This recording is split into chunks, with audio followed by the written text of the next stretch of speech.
Welcome back. आज के lecture में हम समझेंगे थ्योरी ऑफ आइसोस्टेसी। भू संतुलन का सिद्धांत क्या होता है।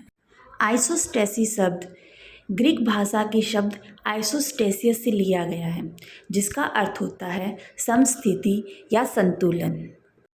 आइसोस्टेसिस शब्द का प्रयोग सबसे पहले अमेरिका के एक प्रसिद्ध भूगर्भवेत्ता हुए हैं डट्टन, उन्होंने 1889 में किया, लेकिन इस क्षेत्र में कार्य 1859 से ही शुरू हो गया था। भू संतुलन के सिद्धांत का विचार अचानक से ही भूगर्भवेत्ताओं के मस्तिष्क में आया था। सन 1859 में सिंधु गंगा के मैदान में अक्षांशों के निर्धारण के लिए भू सर्वेक्षण का कार्य चल रहा था। यह भू सर्वेक्षण का कार्य सर जॉर्ज एवरेस्ट के निर्देशन में हो रहा था। तो उस समय कल्याण व कल्याणपुर नामक दो स्थानों का अक्षांशीय माप दो विधियों से लिया गया, त्रिभुजीकरण व खगोलीय विधि के द्वारा। तब इन दोनों मापों में 5.236 का अंतर आ गया। इस बारे में जब एरी महोदय से पूछा गया तो उन्होंने बताया कि यह अंतर हिमालय पर्वत की निकटता के कारण था, क्योंकि हिमालय अपनी आकर्षण शक्ति से पेंडुलम को आकर्षित कर रहा था। यही बात जब प्राट महोदय से पूछी गई तो उन्होंने उसकी एक अलग ही व्याख्या प्रस्तुत की।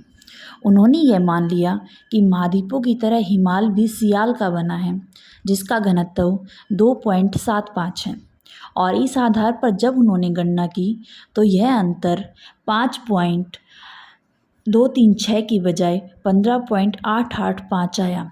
अर्थात हिमालय जो है वो पेंडुलम को कम आकर्षित कर रहा है। आगे चलकर एरी तथा प्राट की व्याख्याओं ने एक दूसरी समस्या को जन्म दिया कि हिमालय की कम आकर्षण शक्ति का वास्तविक कारण क्या है, और इस कारण के लिए कई सुझाव दिए गए। जैसे हिमालय भीतर से खोखला है, अर्थात उसके अंदर चट्टान न होकर बुलबुले हैं, इस कारण से पर्वत का भार व घनत्व कम होगा।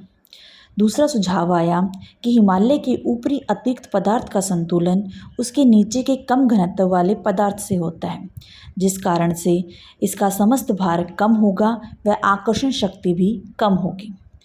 इसके अलावा सुझाव आया कि हिमालय के शैल का घनत्व कम है, जिसके कारण पर्वत का भार व आकर्षण शक्ति भी कम ही होगी। इसके अलावा यह भी माना गया कि पृथ्वी के नीचे एक ऐसा तल पाया जाता है जिसके नीचे घनत्व में अंतर नहीं होता है, केवल स्थल के ऊपर ही अंतर पाया जाता है, और इस तल के सारे सभी भाग जो हैं वो बराबर का भार रखते हैं। और यह भी माना गया कि जितना बड़ा भाग होगा घनत्व उतना ही कम होगा, व जितना छोटा भाग होगा घनत्व उतना ही अधिक होगा। आइसोस्टेसी के संदर्भ में सर जॉर्ज एरी की संकल्पना। सर जॉर्ज एरी ने बताया कि पृथ्वी की क्रस्ट जो है वो अधिक घनत्व वाले सबस्ट्रेटम में तैर रही है। इसका अर्थ यह है कि सियाल जो है वो सीमा पर तैर रही है। आगे उन्होंने बताया कि हिमालय केवल एक धरातलीय आकृति नहीं है, वरन वह काफ़ी नीचे तक प्रविष्ट है। उन्होंने एक एग्जाम्पल के थ्रू बताया कि जिस तरह से एक नाव पानी में तैरती है तो उसका अधिकांश भाग जल में डूबा रहता है, उसी तरह हिमालय भी मैग्मा में तैर रहा है और उसका अधिकांश भाग जो है वो काफ़ी गहराई तक व्याप्त है। इस बात को एक अन्य उदाहरण के द्वारा भी समझाया जा सकता है कि जिस प्रकार प्लावी हिमशैल जब जल में तैरता है तो उसके एक भाग को जल के ऊपर रहने के लिए उसके 9 भाग का जल में रहना आवश्यक है, उसी तरह क्रस्ट के एक भाग को सबस्ट्रेटम के ऊपर रहने के लिए क्रस्ट के 9 भाग को सबस्ट्रेटम के नीचे रहना पड़ेगा। एरी ने प्लावी हिमशैल का उदाहरण नहीं दिया है, वरन उन्होंने सिर्फ इतना ही बताया है कि स्थल भाग मैग्मा पर नाव की तरह तैर रहा है। इन सभी आधारों पर एरी ने अपने इस मत का प्रतिपादन किया कि जो भाग अधिक ऊंचा होगा उसका अधिक भाग सबस्ट्रेटम में डूबा होगा, तथा जो भाग कम ऊंचा होगा उसका कम भाग डूबा रहेगा। एरी ने अपनी बात को प्रमाणित करने के लिए लोहे के विभिन्न आकार व लंबाई वाले टुकड़े लिए तथा उन्हें पारे से भरे बेसिन में डुबो दिया। ये टुकड़े अपने आकार के अनुसार भिन्न भिन्न गहराई तक डूबते गए। इस बात को लकड़ी के टुकड़ों को जल में डुबोकर भी प्रमाणित किया जा सकता है। उन्होंने बताया कि विभिन्न स्तंभों का घनत्व बराबर होता है, लेकिन उनकी गहराई में परिवर्तन होता है।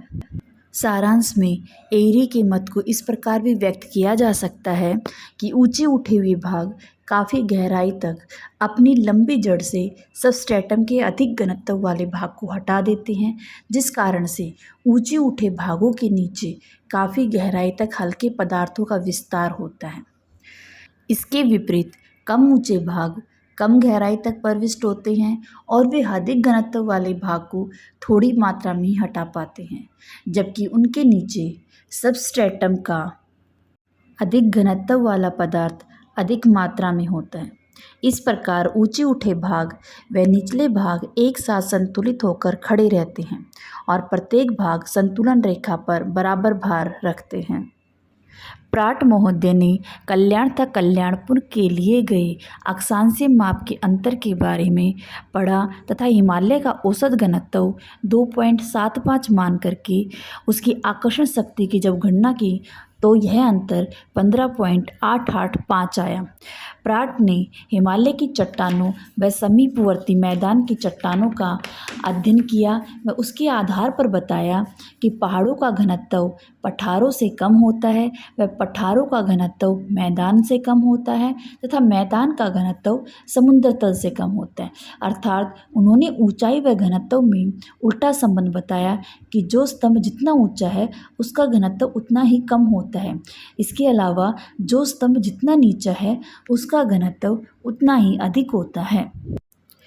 प्राट ने बताया कि एक क्षतिपूर्ति तल होता है जिसके ऊपर तो घनत्व अलग अलग होता है, लेकिन उसके नीचे घनत्व समान हो जाता है तथा संतुलन स्थापित होता है।